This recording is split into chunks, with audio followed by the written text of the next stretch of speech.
This is old. This is something that happened already, but I think we missed a valuable lesson that J.Cole revealed to hip hop. And in our excitement to see the outcome of the beef, we missed a critical lesson that we could all take to heart. All of this time of me moving on my own accord, for the first time I was tested. Why am I tested? Because I got the world and I got my niggas like, what you gonna do, Cole? It's time for a new season of Daily Grind. Some of y'all been around for a long time. Some of y'all been around since my music days and dropping albums and doing concerts. Some of y'all been around from my acting days on stages and doing movies. And some of you guys have been around the current iteration of who I am, which is directing. But that's all parts of a bigger puzzle that makes me. Take your time, focus progression, cultivate killer lines, balance with aggression. Don't overdo it, be subtle with your influence. All people want is real and all that you have is you. For those of you that have stuck around, y'all know I've been doing Daily Grind for 2 seasons and offering encouragement and motivation and daily walks and trying to help us get close to our purpose. But lately I've been thinking, I'm doing myself a disservice and I'm doing you all a disservice by not being completely vulnerable and open in all the stories and all the thoughts that I have. We're not gonna agree on everything, and that's true, but I'm here to offer a perspective. I'm here to have a dialogue with you about the things that we go through, because we're not alone in what we go through. And there's a whole lot of thoughts and feelings and emotions that we either suppress or we put to the side and not really analyze because we think we're alone in them, and we're not. And this season, we're going to have fun. We're going to have good conversation. More importantly, we're going to ask the tough questions. We're going to have the tough conversations, the things that, society has put to the side. We're going to talk about these things and get closer to our purpose, get closer to God, and really understand what success and wealth is. Yeah. You're listening to Daily Grind with Y'all ready to rock? I'm gonna be indulgent. I pray that God align me back up on my purpose and on my path. You know what I mean? I pray that my nigga really didn't feel no way. And if he did, my nigga, I got my chin out. And I was conflicted because, one, I know my heart, you know what I mean? And like, I know how I feel about my peers, these 2 niggas that I just been blessed to even stand beside in this game, let alone chase their greatness, right? So I felt conflicted because I'm like, bro, I know I don't really feel no way, but the world want to see blood.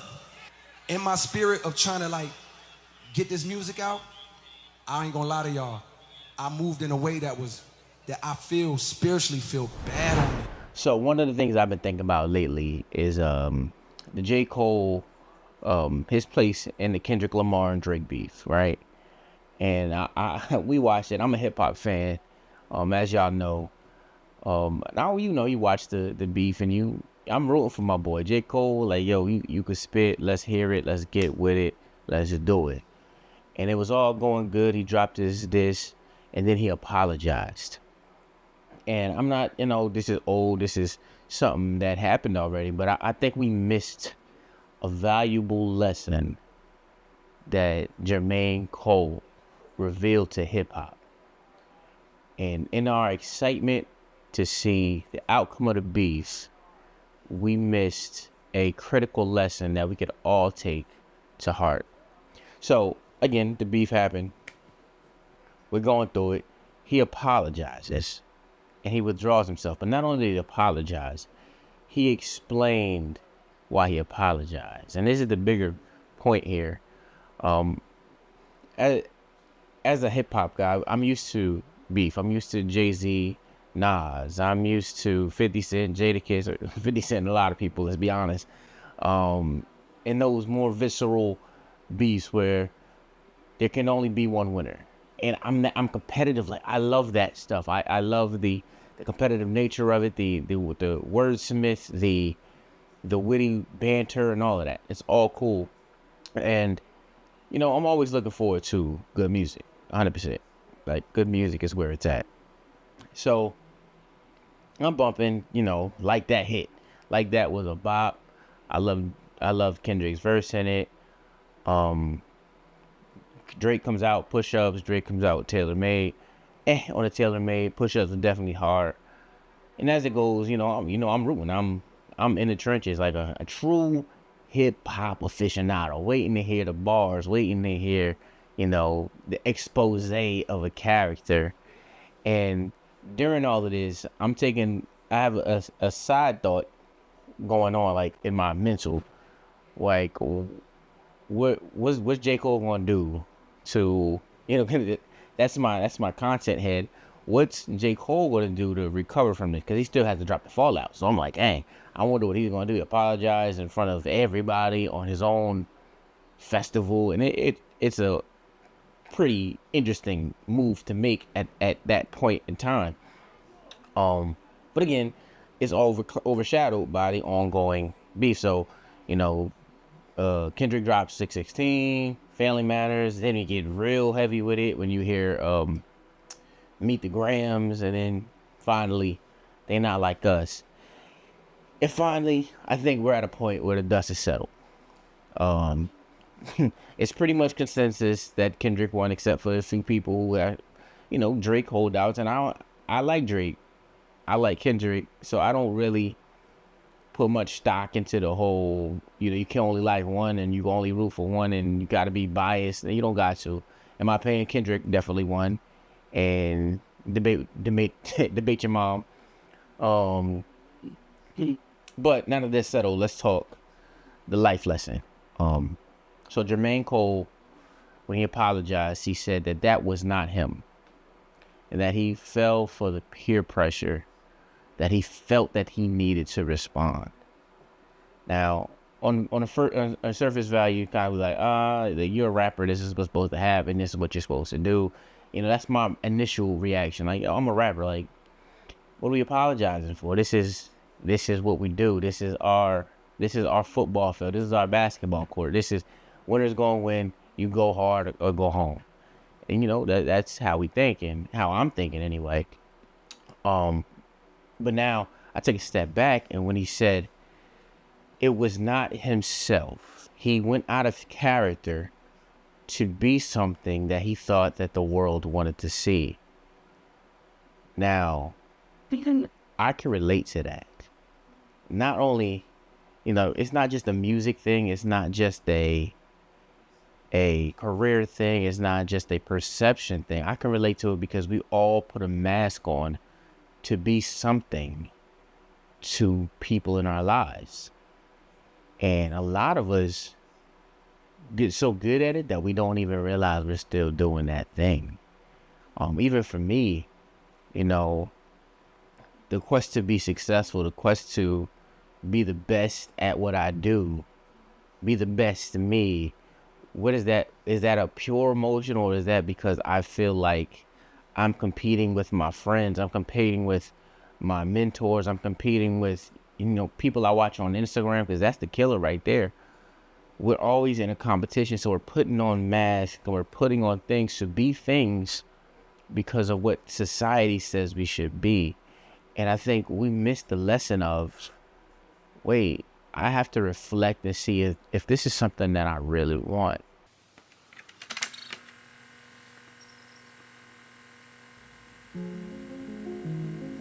What does it mean to know yourself? Is it as simple as just knowing what we like or don't like? Or is it more?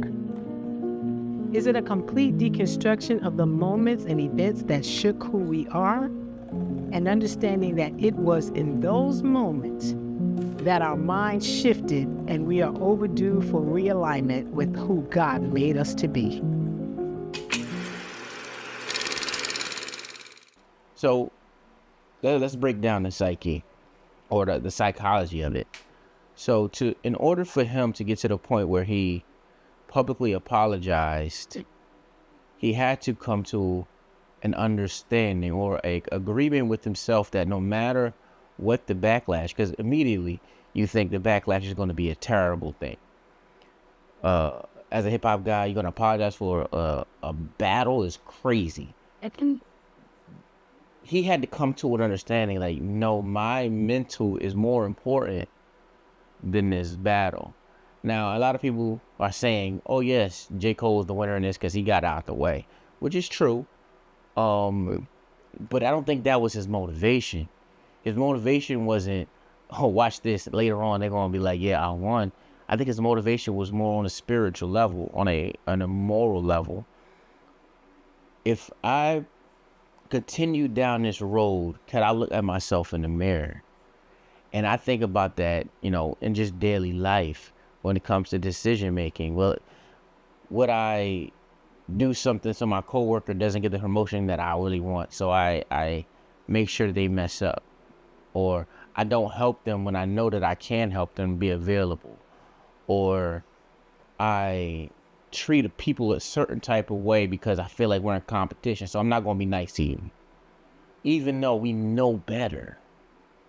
Even though our moral standing is to help. Our parents taught us to help. Our leaders, our mentors taught us to help. But for the sake of me or what I think I want, what am I willing to do to get ahead? And what part of myself am I willing to cut off? And I think, like, psychologically, again, we're willing to sacrifice things in order to get ahead because that's what American society taught us. That's what dogmen, pull yourself up by your bootstraps. Like we are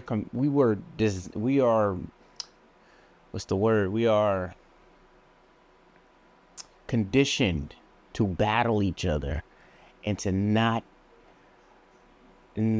be perceived as weak, because we all think kindness is weakness, no matter how far into it you get. We all have this perception of being kind as being weak, and it's not true. It's just a social conditioning that we put ourselves in that make us view it like that. So like I was saying, I think we missed a valuable lesson during this battle, because not only did he back out, he went off and rode off into peace. He rode off into, you know, this is between you and you.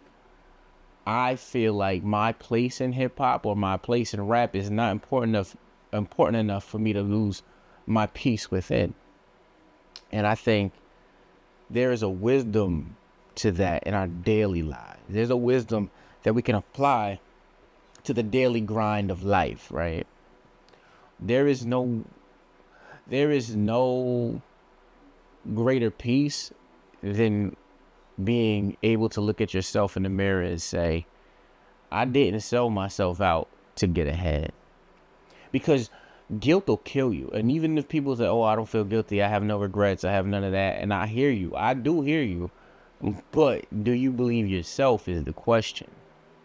A lot of times when I do something wrong, right? When I do something wrong to somebody, or it's not even necessarily wrong, but I know it's inherently going to hurt them or be a detriment to them, I feel guilty. You know what I mean? And by all means, if I don't help you, it's not my fault. Like, you're not my responsibility. But at the same time, who said that's not my responsibility? Because I'm gonna think about it. I'm gonna feel a way. Like, treat others as you want to treat yourself. So if I'm out just being something that I'm not only hurting that person, I'm hurting myself, and I gotta live with that change. I gotta live with that metamorphosis. We have like major sayings. You gotta protect your heart, protect yourself, keep your circle small, make sure that you are always on guard, keep your head on the swivel type situations. And it's this distrust that we built because more than likely we know that if we were in the other position, we can't even trust ourselves. We can't even morally regulate who we are on a normal basis. Because if you see $20 on the floor and you know it fell out of a stranger's pocket, are you going to say to that stranger, yo, you dropped 20, or are you going to put your foot on it and wait till they walk off to pick it up? And that's not even extreme. That's a regular everyday occurrence. But a lot of people probably would put their foot on it and keep it. But then I got to think, how much did that person need that $20? How much of a detriment am I being to that person? So I think, on that level, what he did was a valuable life. What Jermaine did, or J. Cole did, was a valuable life lesson. Make sure that you're always true to your morals. Make sure that your line in the sand is clear to you.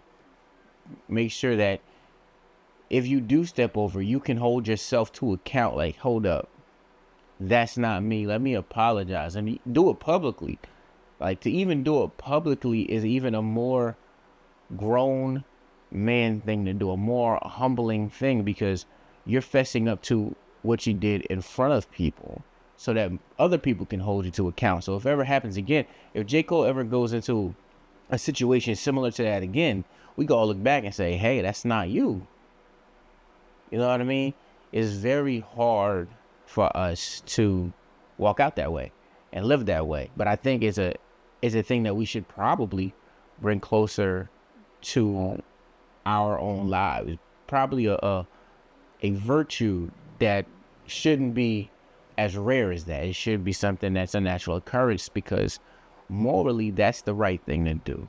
Morally, that's the caring thing to do. And I think in the long run, if we live that way, it'll come back to you. It'll make you feel more free in how you act and react to people. You won't feel like you gotta duck people. You won't feel like you did somebody wrong, so you gotta get out the room when they come in the room.